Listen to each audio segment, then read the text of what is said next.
वंदे मातरम।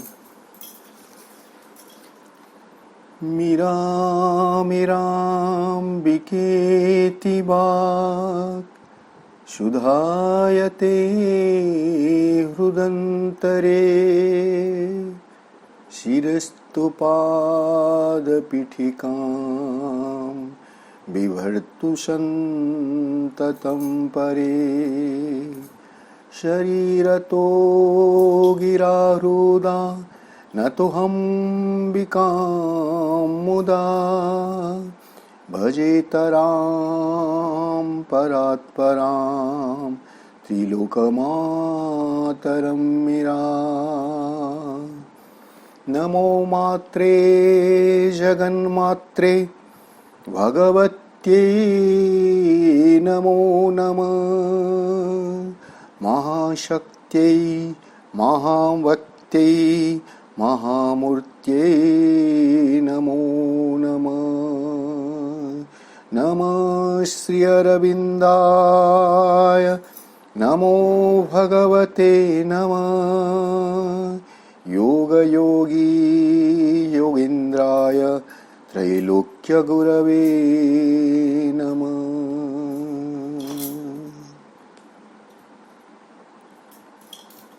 शुभ सकाळ, शुभ संकल्प, शुभ भावना नहीं यही शुभ कार्य मनोनिवेश करिथिबा सम्मानस्पद समस्त भाई अपा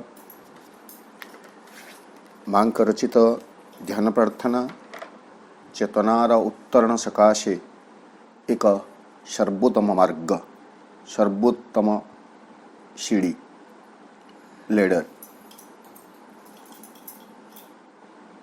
स्थूल पार्थिव जीवन रे केवल भौतिक कामना वासना को चरितार्थ करने प्रार्थना करि आसुथुबा मनुष्य मानक पई आध्यात्मिक चेतनार अग्रगति सकाशे जो भली निस्वार्थपर दाबीशून्य प्रार्थना भगवान का निकट रे करा जिवा उचित तार दृष्टांत देइछन्ति मां। निज चेतना को सर्वोच्च चेतनार स्तर उतारी आनी निज चेतना भितर को ताकु लिपिबद्ध करदेले मां, जद्वारा आमे मनुष्य जाति यही प्रार्थना को अवलंबन करी से शीर्ष पर्यंत को उठी जाई पारिबा। जेमिति वंदनारे कहूथिले अज्ञान नेत्र रे ज्ञानांजन लेपन कर देवे मां, मूक हृदय को सत प्रार्थना करिवार स्पंदन देवे मां। मां का रचित यह ग्रंथटी को अध्ययन करू करू आमे मार्च 1914 ध्यान प्रार्थनाटी को अध्ययन करुथिले। आपण मानकर स्मरण थिबो जो प्रार्थना रे से परम चेतना को, दिव्य चेतना को, परम स्रष्टा को अति सुंदर भाव में मां संबोधन करुछंती।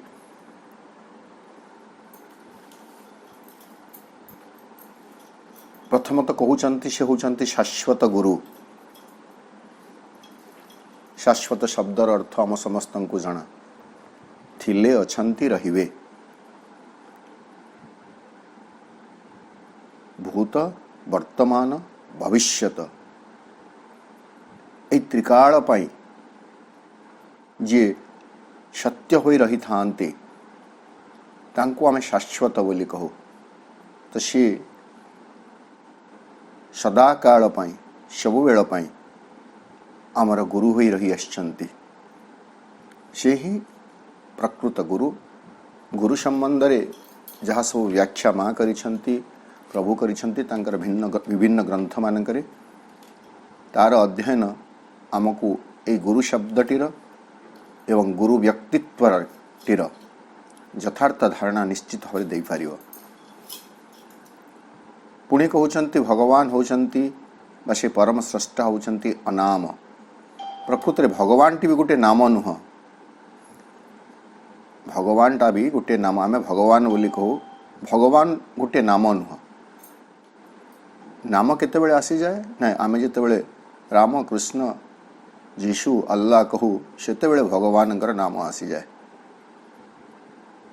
उर्दू रे मोर एते बेसी ज्ञान नहीं तेणु अल्लाह शब्दटी व्यक्तिवाचक कि निर्व्यक्तिक एक जमिति भगवान भगवान शब्दटी कौन सी व्यक्तिवाचक शब्द नुह किंतु जीशु कहले गोटे व्यक्ति राम कहले गोटे व्यक्ति कृष्ण कहले गोटे व्यक्ति यह व्यक्तिवाचक ना किंतु भगवान होचंती अनाम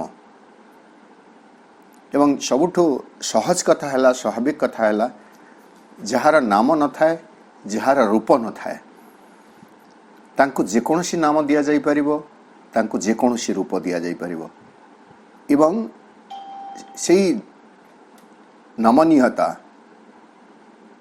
रही बोली भगवान भितरे आमे भगवान को सहस्र नाम दौछु एवं तांकर अनेक रूप व्यक्ति बेले बेले तार ध्यान नमग्न चित्तरे चेतनारे भगवान को जो स्वरूप रे देखे सेते बेले से सही चित्तटी आंकी दिए। भारतीय सनातन परंपरा रे जो मंत्र सब रही केतेबेले देखिला भगवान श्रीकृष्ण को कस्तूरी तिलकम ललाट पटले वक्षस्थले कौस्तुभम तो सही चित्रटी आंकीदेला केतेबेले देखिला शांताकारम भुजग शयनम सही चित्रटी आंकीदेला केतेबेले त्रिशूलधारिणी दुर्गा को देखिला तो चित्र आंकीदेला केतेबेले जटाजूटधारी त्रिशूल पिनाकधारी शिव को देखिला तो चित्र आंकीदेला केतेबेले चतुर्मुख ब्रह्मा को देखिला तो चित्र आंकीदेला। तेणु यह हूँ मनुष्यर गोटे गोटे ज्ञानालब्ध ध्यानालब्ध एक एक चेतनार स्वरूप नहले प्रकृत में भगवान कौन निर्दिष्ट रूप ना भगवान कौन निर्दिष्ट ना ना एवं ता ही मनीष अति सहज हो जाइए से जो ना दौना कहीं भगवान को सहित से ना रे संपर्क जोड़ी पार जो रूप से चाहूना कहीं भगवान को सहित से संपर्क जोड़ी पार भगवान को सही रूप से देखिपार भावर सहित संकल्प नहीं जो रूप से भगवान को देखा चाहिए से रूप ही भगवान ताको देखा देवे। ये कथा आश्रम भी घटी से आम समस्ते जान। चंपकलाल श्री अरविंद को शिव रूप से देखी तो किए माँ को दुर्गा रूप से देखी काली रूप से देखी।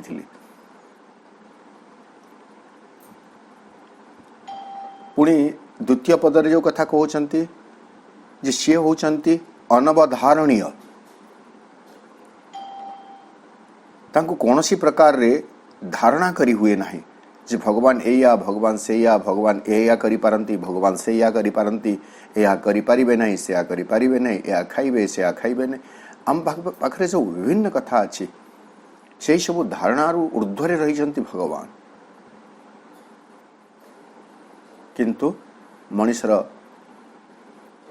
अहंशून्य ज्ञान अहंशून्य भावना निकटरे से तार धारणा भीतर को अवतरी आसंती एवं जोठारे अहंकार थाए अहमिका थाए से तार धारणार यथेष्ट ऊर्ध्व को रही थांती जहाँ ता निकटरे पहुँची पारिब नहीं। भाव थिला बोली सबरी धैर्य रखिथिला श्री रामचंद्र को खोई पाला भाव थिला बोली मेरा राजदंडरे भगवान को स्मरण करी भगवान प्रत्यक्ष दर्शन लाभ करि पारुथिले। भाव थिला बोली चक्षु न थाई भी सूरदास भगवान को साक्षात करुथिले एवं कथारे अच्छी जेतेबेले सूरदास पाखु भगवान आसुछंती श्रीकृष्ण आसुछंती कहउछंती तांको से चक्षुदान देवे सेतेबेले से मना कर दउछंती मो मोर स्थूल चक्षु नहीं जगतर जावतीय दृश्य देखा अपेक्षा अंध भाव केवल आपण को ही देखा श्रेयस्कर माने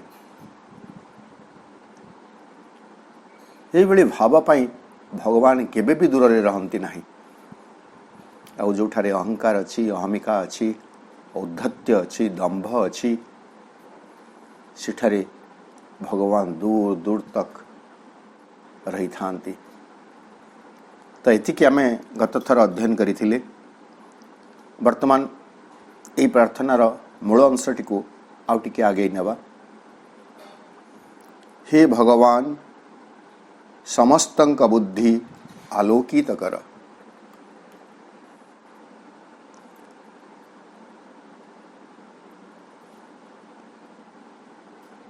ବୁଦ୍ଧି ଆଲୋକିତ କର।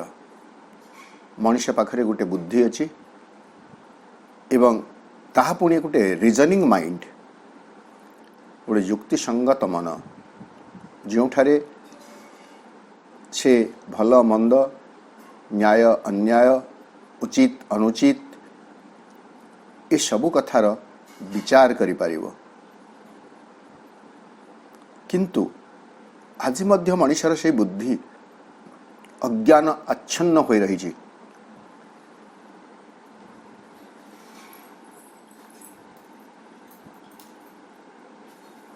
ଆଜି ମଧ୍ୟ ଆଚ୍ଛନ୍ନ ହୋଇ ରହିଛି।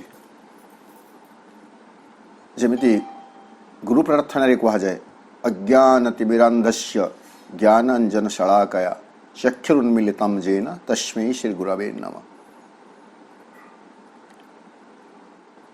ଅଜ୍ଞାନ ରୂପକ ତିମିର ଘନ ଅନ୍ଧକାର ଆମକୁ ଅନ୍ଧ କରି ରଖିଛି। ଯାବତୀୟତାକୁ ସିନା ଆମେ ଦେଖିପାରୁଛୁ, ଆଖି ଖୋଲିଥିଲେ ବି ଅନ୍ଧାର, ଆଖି ବନ୍ଦ କଲେ ବି ଅନ୍ଧାର।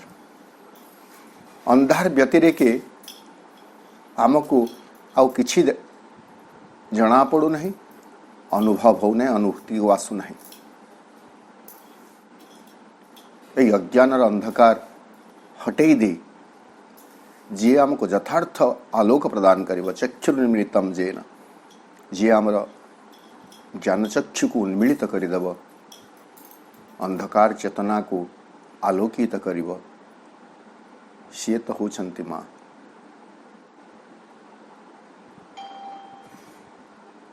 ହେ ଆଲୋକ, ହେ ଆନନ୍ଦ ଅନ୍ତର ଗୁହାବାସୀ।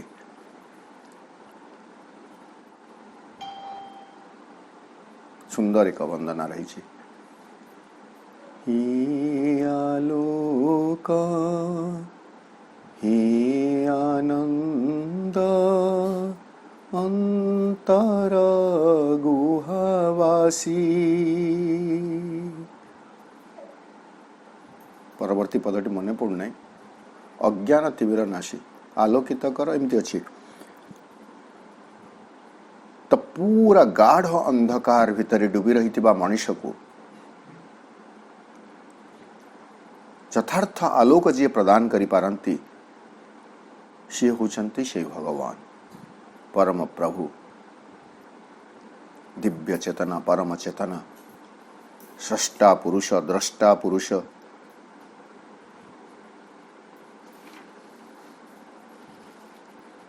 ନିଃସ୍ୱାର୍ଥ ପ୍ରାର୍ଥନାର ସ୍ୱରଟି ଏଠାରେ ଶୁଣାଯାଏ ଯେତେବେଳେ ମା କହୁଛନ୍ତି, ଏଇଟା ସେ ବୈଦିକ ସ୍ୱର, ସେହି ବୈଦିକ ସ୍ୱର, ସର୍ବେ ଭବନ୍ତୁ ସୁଖିନ। ଠିକ୍ ସେମିତି ମା କହୁଛନ୍ତି, ହେ ଭଗବାନ, ସମସ୍ତଙ୍କ ବୁଦ୍ଧି ଆଲୋକିତ କର। ବୁଦ୍ଧିର ସତ୍ପ୍ରୟୋଗ, ବୁଦ୍ଧି ତ ସମସ୍ତଙ୍କ ପାଖରେ ଅଛି। ପଶୁ ତାର ବୁଦ୍ଧିକୁ ନିଜ ସ୍ୱାର୍ଥ ପାଇଁ ବ୍ୟବହାର କରେ ଏବଂ ମଣିଷ ବି ଯଦି ସେଇ କଥା ହିଁ କରିବ, ତାହା ହେବ ଅନ୍ଧକାର ଆଚ୍ଛନ୍ନ ବୁଦ୍ଧି। ଏବଂ ତାହା ହିଁ ତ ମଣିଷ କରୁଛି। ଆଜି ବି ସଭ୍ୟ ମଣିଷ, ଉନ୍ନତ ମଣିଷ ଯୁଦ୍ଧ କରୁଛି, ଘୃଣା କରୁଛି, ନିଜକୁ ପ୍ରତିଷ୍ଠା କରିବା ପାଇଁ, ନିଜର ଅହଙ୍କାରର ଶିଖରରେ ଛିଡ଼ା ହେବା ପାଇଁ ମଣିଷ ଯେକୌଣସି ଉପାୟ କରୁଛି। ଆମେ ଯେଉଁ ଶବ୍ଦ ଗୁଡ଼ିକ, ସେଇଟା ପଶୁମାନଙ୍କ ପାଇଁ ଆଦୌ ବ୍ୟବହୃତ ନୁହଁ। ଘୃଣା, ହିଂସା, ଷଡ଼ଯନ୍ତ୍ର, ଛଳନା, କପଟତା, यही शब्द गुड़िक पशु पाखरे नहीं। प्रकृति पशु छलना करे नहीं, पशु कपट करे नहीं, पशु हिंसा करे नहीं, पशु घृणा करे नहीं, तार स्वाभाविक प्रवृत्ति अनुसार से बंचे। बेले बेले तो मते भावनार गोटे गभीर स्तर को नहीं जाए कथाटी, जिते बेले आमे कहू बाघ सिंह आदि हिंस्र पशु, साप गोटे हिंस्र जीव, बाघ गोटे हिंस्र जीव, सिंह गोटे हिंस्र पशु, यही निरीह जीव मानंकु यही ना देवा, यही गुणवाचक गोटे शब्द प्रयोग करवा तांको पाई अत्यंत हास्यास्पद मन लगे। कारण से माने केबे हिंस्रता आचरण करती ना, से माने निजर सुरक्षा सकाशे हो बा निजर उदर पोषण पाई से माने शिकार करती, अजथारे काहाकू मारी गोड़ाती नहीं। किंतु ये पशु मान को जी हिंस्र पशु बोली ना देइछि मनीष, मनीषर व्यवहार को देखंतु प्रत्येक पादरे प्रत्येक घटनारे हिंस्रता स्पष्ट भाव में बारी पारिबे। रास्ता रे शोइथिबा गोटे निरीह कुकुर को टेकाटीए जे मारी पारुछि, जंगल को जाई जे पशु शिकार करुछि से बेसी हिंस्र ना निजर ओदर पोषिबा पई सिंहटी अरण्यर कोनसी गोटे जंतु को शिकार करुछि खाउछि से हिंस्र। तेणु यही अज्ञानता भितर बुद्धि मनीषर बुद्धि एमिति अज्ञान अंधकार भितर रही। घृणा मनीष पाखरे अच्छी, पशु पाखरे नहीं।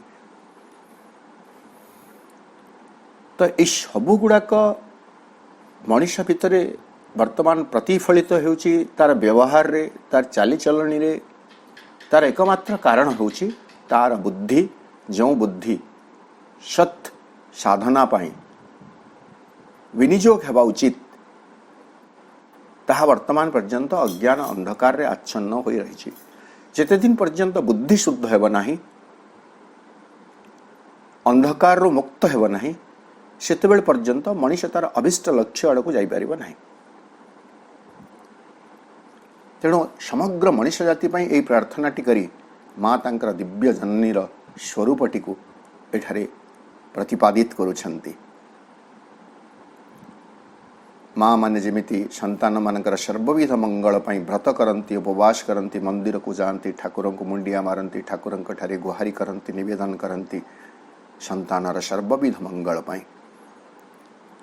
ठीक सेहीपरि माँ एठारे आम समस्तंक पाई प्रार्थना करुछंती जे मनीषर बुद्धि जहाँ अज्ञान अंधकार रे आच्छन्न होई रही ताकू आलोकित करबा पाई।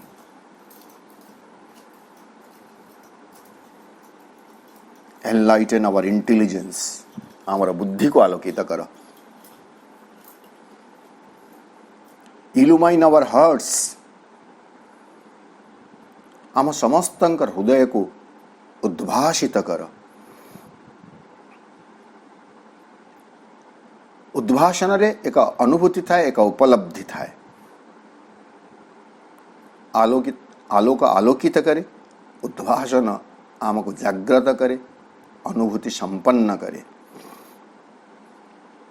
इल्यूमिनेशन, उद्भाषण, बुद्धि आलोकित हेब, हृदय उद्भासित हेब।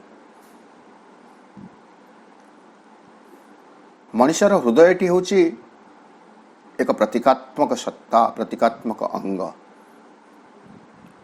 स्थूल भौतिक शरीर को देखिले भी हार्टटी होची शरीर मुख्य अंग बोली आमे कहू।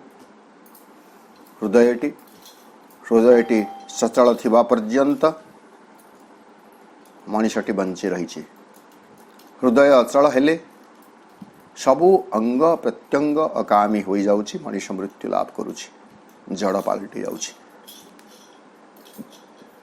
तेणु आमे जहाँ भी कहले हार्ट कथा कहू, हार्ट को केंद्र बोली तेणु विचार करा जाए, हार्ट को मुख्य बोली विचार करा जाए। तेणु जदि बुद्धि अंधकार आच्छन्न होइछि, भावना चेतना जदि नीच हीन दीन होई रहिछि, तार कारण हेउछि हृदयटी मलिन हो जाइछि। जो दिन हृदय स्वच्छ होइजिव, जो दिन हृदय उद्भासित होइजिव, सेही दिन से हृदयर माने प्रार्थना, हृदयर प्रेरणा मनुष्यर मन बुद्धि चित्त को अहंकार मुक्त करी विशुद्ध करदेव। तेणु हृदयटी उद्भासित होबार आवश्यकता रही कथा माँ उपलब्धि करुछंती और समस्तंक पाई प्रार्थना निवेदन करी कहउछंती जे हे भगवान आम समस्तंकर हृदय उद्भासित कर।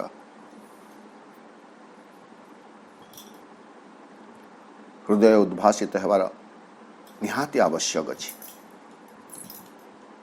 माँ बहिरे आम समस्ते पढ़ुछु, जदि भगवान को जीवंत भाव में प्रतिष्ठित करने को चाह ताहले मंदिरटी को शुद्ध रखा हेब।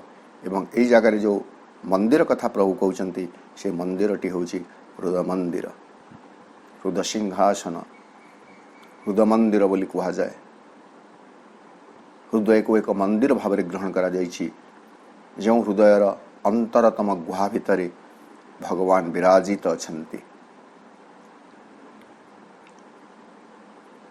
तो से उदयटी उद्भासित होबार निहाती कारण जदि उद्भासित है ता भितर विराजित थिबा भगवान सहित आमर साक्षात्कार होइजिव। जो दिन भगवान सहित साक्षात्कार हेब से दिन बुद्धि मध्य निश्चित भाव में अंधकार मुक्ति लाभ करिव, आलोकमय होइजिव।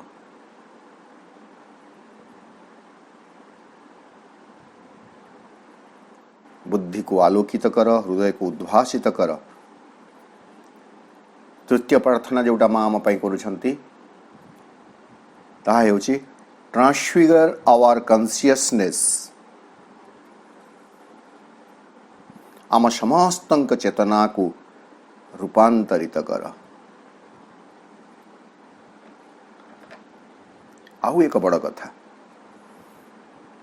चेतनार रूपांतर। मनुष्य आज एते दीनहीन अवस्था कहीं अच्छी, जावतीय जंत्रणा पीड़ा कहीं सहूची, कारण तार चेतना वर्तमान मध्य शुद्ध होई नाही। जड़रू क्रम विवर्तन पर्याय विवर्तित होई आसीथिबा मनुष्य भितरे आजी मध्य जड़ता रही, पशु सुलभता रही। मनुष्य तो वर्तमान पर्यंत मनुष्य होई पारि नाही।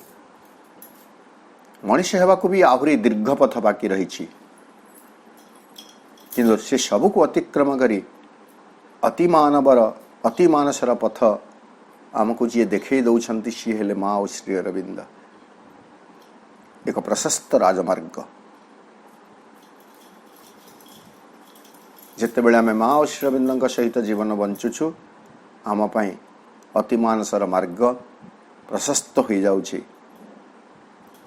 निरापद हो जाउछि, सुगम हो जाउछि, सरल हो जाउछि। जिते बेले मु माँ को छाड़ी मु सहित बंचुछि, सेते बेले मार्ग संकीर्ण, विपद संकुल, कष्टसाध्य हो जाए। तेणु मते निष्पत्ति नेबार अछि, मु माँ को नहीं बंचीबी ना मु को नहीं बंचीबी। प्रश्न छल जदि मनुष्य को प्रश्न करा जाए ताहले मनुष्य तार जो बुद्धि अच्छी, मंद बुद्धि बोली आमे कहिबा बा चतुर बुद्धि बोली कहिबा, मंद नहीं चतुर बुद्धि, से बुद्धि रे जदि पचार मनुष्य को तू माँ को निकरी बंचीबू ना मु को निकरी बंचीबू, अति सुंदर भाव में स्पष्ट भाव में मनुष्य उत्तर देव ना मु माँ को नहीं जीवन बंचीबा को चाहे। किंतु तार व्यवहार को, तार जीवन चर्या को जदि देखा जीव ताहले खूब सुंदर भाव में आम विश्लेषण करि परिबा, देखि परिबा, जानि परिबा मनुष्य मु को निकरी बंचुछि। द मेन व्हीकल मनुष्यर मुख्य वाहन हेउछि ईगो, अहंकार। से कथा भी माँ एठारे कहउछंती बोली मु ईगो को आणुछि, अहंकार को आणुछि।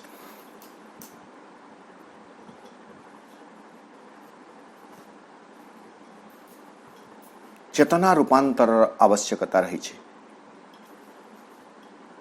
आमूलचूल रूपांतर कंप्लीट ट्रांसफिगुरेशन एवं श्रीअरविंद योग को तो आम योग ऑफ ट्रांसफॉर्मेशन भी कहूँ योग ऑफ ट्रांसफॉर्मेशन रूपांतर योग मन प्राण शरीर जहाँ सबू अज्ञ भूमि रही अनालोकित भूमि रही अप्रस्तुत भाव रही अनमनीयता रही रूढ़ता रही से सबूर एक नमनीय परिवर्तन नमनीय रूपांतर एवं रूपांतर कौन हेब रूपांतर पाई कौन है दरकार अति सुंदर भाव में श्रीअरविंद महाबही कहते नहीं if you want this transformation जदि तुम ये रूपांतर चाहूच तीनोटी कथा दरकार गोटे हूँ प्लास्टिसिटी अनरिजर्व सरेंडर आ गए भूली जाऊँ शेष आड़ को अच्छी निशर्त समर्पण नमनीयता और चेतना चेतना कॉन्शियसनेस सरेंडर एंड प्लास्टिसिटी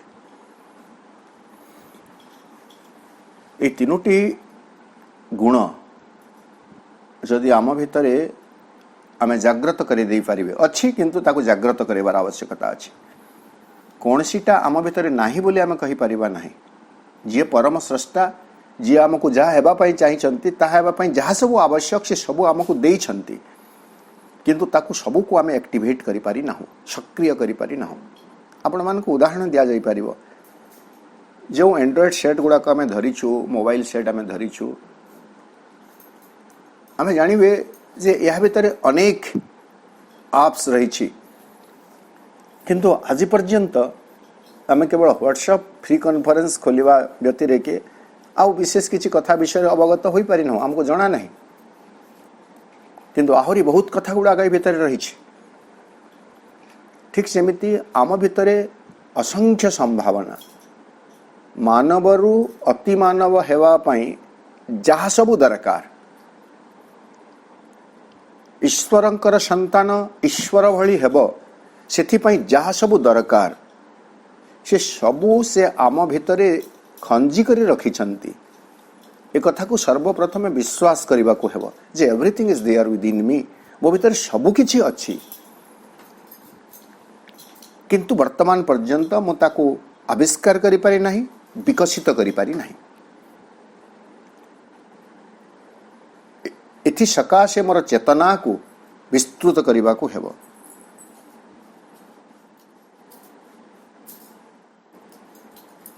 केवल संकीर्णता क्षुद्रता सीमाबद्धता भितर बंचुवा मनीष को विस्तृत होगा पड़ो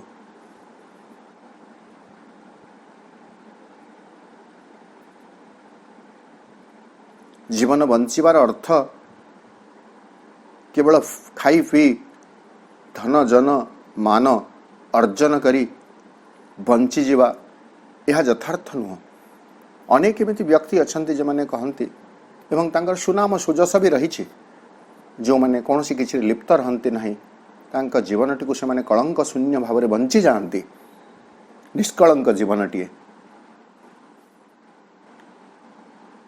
किंतु से जीवन भी यथार्थता नहीं जितेबेल पर्यंत जीवन में भगवान को प्रकाशित करा जाई पारि नाही सेतेबेल पर्यंत जीवन अर्थपूर्ण नुह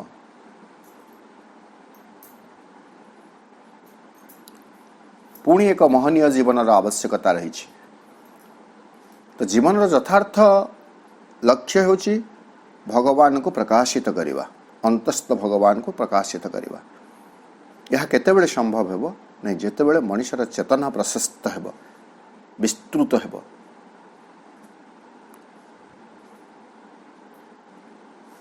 जेहेतु ये चेतना प्रशस्तीकरण विस्तृतीकरण आवश्यकता रही रूपांतर सकाशे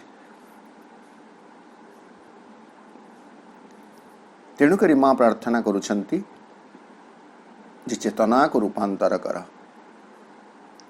यही परिप्रेक्षी सबु जगार दृष्टांत प्रकृति दि जापर किंतु परिचित थिबा गोटे दृष्टांत दौची आम जिते आरंभ करथिले ध्यान प्रार्थना अध्ययन कार्यक्रम सेतेबेले आम हुए तो आरंभ करथिले जे माँ निजे जोटा कहउछंती चेतनार जो स्तरु श्री अरविंद सावित्री महाकाव्य रचना करिछंती चेतनार सही स्तरु ध्यान और प्रार्थना मध्य अवतरी आसीछि एवं अनेक जगार जेतिकी मोर अध्ययन भितरे मोर उपलब्धि होईछि एवं जेतिकी मोर स्मृति भितरे रहूछि ताकू आधार करी कहूछि जे आमे जो ध्यान प्रार्थना पढ़िबे आपे आपे सावित्री अनेक धाड़ी बुद्धि भीतर को बा ज्ञान भीतर को पशि आसे बा ध्यान प्रार्थना पढ़ु पढ़ु सावित्री सावित्री पढ़ु पढ़ु ध्यान प्रार्थना ये दुईटी भितर एक अपूर्व समन्वय देखो एटा जो रूपांतर कथा कहगला रूपांतर ट्रांसफिगर श्रीअरविंद स्पष्ट भाव में लिखिले सावित्री महाकाव्य बोध 67 पेज सीक्रेट नॉलेज रे this transfiguration is ours due to heaven ये रूपांतर यह होची भगवान निकट में पृथ्वीर देय यही रूपांतर सकाशे ही पृथ्वी निज को प्रस्तुत करी चली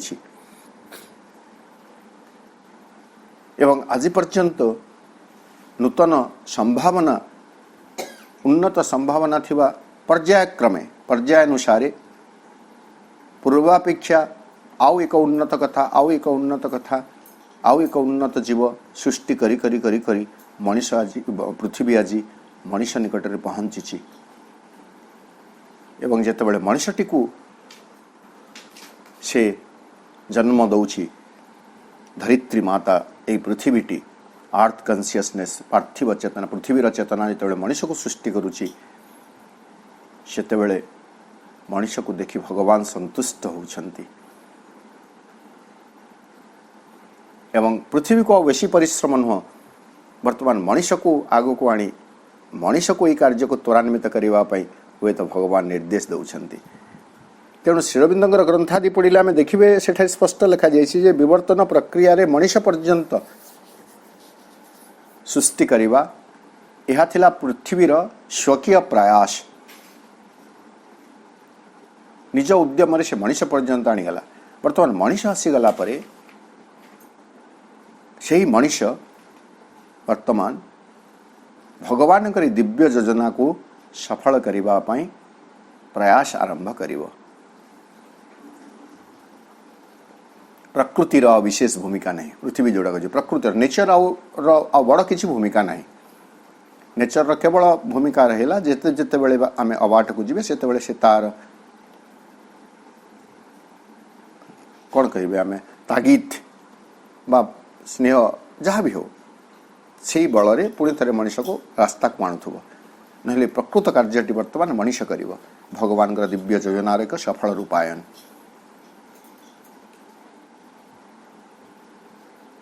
तो ये ट्रांसफिगुरेशन कथा माँ भी कहते 14 मसीह ट्रांसफिगुरेशन कथा प्रभु भी लिखुंट सावित्री महाकाव्य चेतना को रूपांतरित कर रूपांतर नहेले किछि भी होई परिबो नाही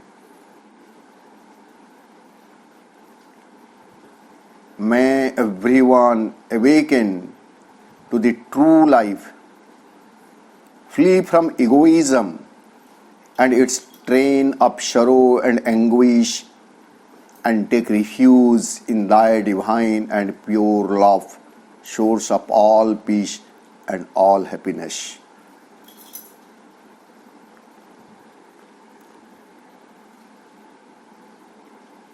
प्रत्येक ही जीवनर यथार्थ लक्ष्य दिगरे जाग्रत हुअन्तु मैं everyone awaken to the true life Odia रे कहा जाउछि प्रत्येक ही तोर यथार्थ जीवन रे जागरित हुअन्तु बोधे प्रिंटिंग मिस्टेक होई थाई पारे किंबा को भावना नहीं या को किए अनुवाद कर तोर यथार्थ जीवन ना तार यथार्थ जीवन बोधे हेब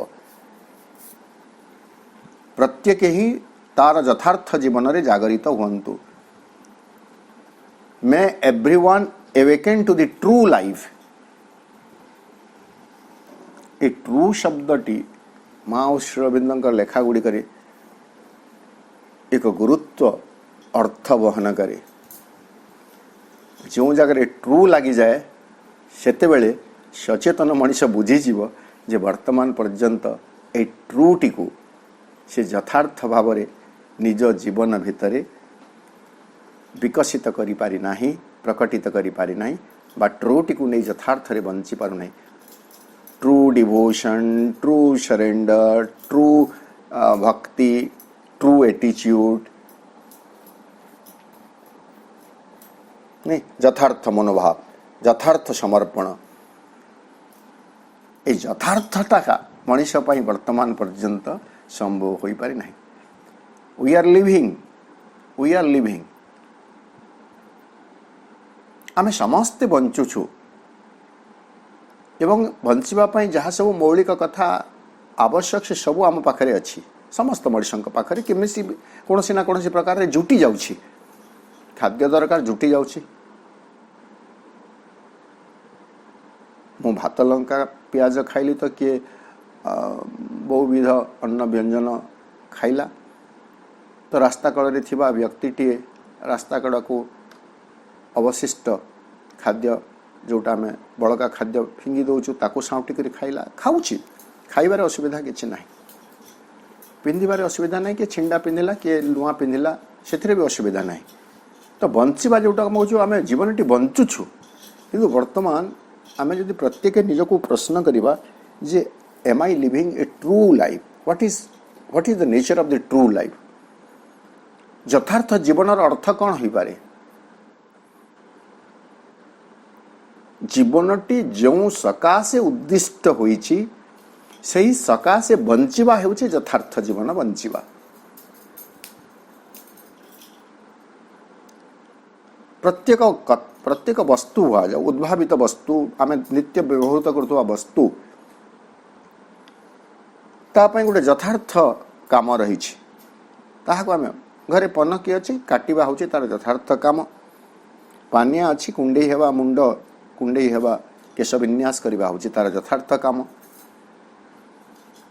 बेले बेले आम पानिया पिठी धरिक भी कुंडे हेले किंतु ताहा तार ट्रू पर्पज नुह, ट्रू पर्पज होछि कुंडे हेबा, मुंड बाल कुंडेबा, मुंड बाल को सजेबा।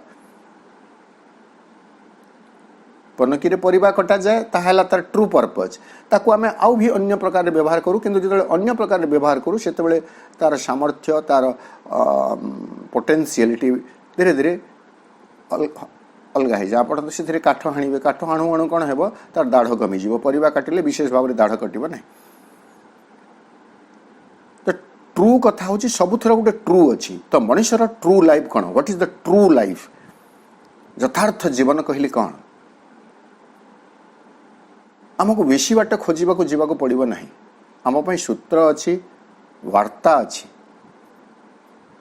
अति संक्षेप स्पष्ट भाव श्री अरविंद आमको यथार्थ जीवन संबंध में सूचई देले। कौन सेटा मने रख, भागवत कर्म भागवत अभिव्यक्ति रे साहाय्य निमित्त तुमको तुमर जीवन दिया होईछि, आउ किछि आकांक्षा कर नहीं। दिस इज ट्रू लाइफ, यह हूँ यथार्थ जीवन। मनीष ये गोटे कथा को सब बेले तार लक्ष्य बोली भावी बंची चली थिबो। मते जीवन रे कौन करिवार अछि, भगवत कर्म करिवार अछि, भागवत कर्म करिवार अछि, भगवान को अभिव्यक्त करिवार अछि, एवं निजे निजे को प्रश्न करिबी जे मु प्रकृत रे भगवान पई बंचुछि। तो जो कथा किछि समय पूर्व आपण कहतली मु को नहीं बंचुछि ना माँ को नहीं करी बंचुछि। बुद्धियुक्त मनीष पाई ए कथा आदौ अबुझा होई रहिबो नहीं, अस्पष्ट होई रहिबो नहीं। जेतेबेले से निजको निरपेक्ष भाव विश्लेषण करिबो, निज प्रति तिले हेले कौन सी प्रकार माने कौन कहे आम नरम भाव न रखी निजको निजे जो व्यक्ति विश्लेषण करिवो से जानिजिवो जे वर्तमान पर्यंत मनीष भगवान पई बंचिवा हुए तो आरंभ करी नाही। हाराहारी मनीषंकर कथा मु कहूची व्यतिक्रम कथा कहू नहीं। I am not telling about exception. एभली एक्सेप्शनल व्यक्ति माने रहिचंती, भिन्न चेतनार व्यक्ति माने रहिचंती, महापुरुष माने रहिचंती, संत माने रहिचंती, जो माने भगवान को पई बंचंती, किंतु यह समस्तंक पई संभव होई पारि नाही। एवं माँ समस्तंक कथा कहउछंती, समस्तंक कथा। जणे भी व्यक्ति एठारे स्वार्थ को नहीं, अहंकार को नहीं जेमिति तार जीवन न बंचु, प्रत्येक जेमिति भगवत चेतना नहीं जीवन बंचंतु, यथार्थ लक्ष्य प्रति सचेतन हुंतु, जीवन यथार्थ लक्ष्य प्रति सचेतन हुंतु, से कथा एठारे माँ प्रार्थना करुछंती आम सकलंक पई। मांकर काम आ कौन ही पारे? संतान मानकर सर्वविध मंगल तो मार चेतना रे एक ही प्रार्थना हो रही थाए। ठीक सेमिति दिव्य जननी आम समस्तंक पई सेही प्रार्थना सेही परम चेतनांक निकट रे करुछंती, आमर प्रतिनिधि होई एवं आमको मध्य शिखे दउछंती। आमको एभली प्रार्थनाटी करबाको हेबो जे हे भगवान मते मोर जीवन यथार्थ लक्ष्य प्रति सचेतन करांतु, मोर जीवन को सही मार्ग रे परिचालित करंतु।